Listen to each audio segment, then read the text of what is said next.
সুন্দর মধু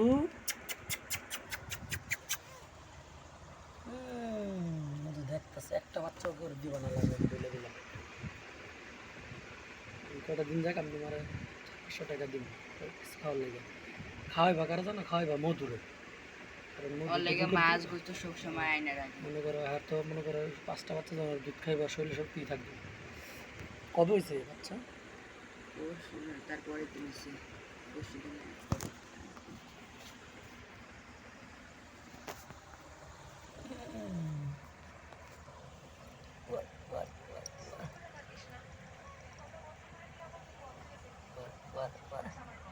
একটা দুইটা তিনটা চারটা পাঁচটা হাগো আগের কালো বিলাইটা কি সুন্দর মারা গেল গো কি সুন্দর লেঙ্গুরটা আসলো তাই না আগের কালো আগের কালোটা কে জানি কি খায় মারালি ওই যে মানুষের সহ্য হয় না বলতে বিছাই দিয়ে সুন্দর করে এই এইটা পুরোটাই বিছিয়ে দিছিলাম আবার দিবা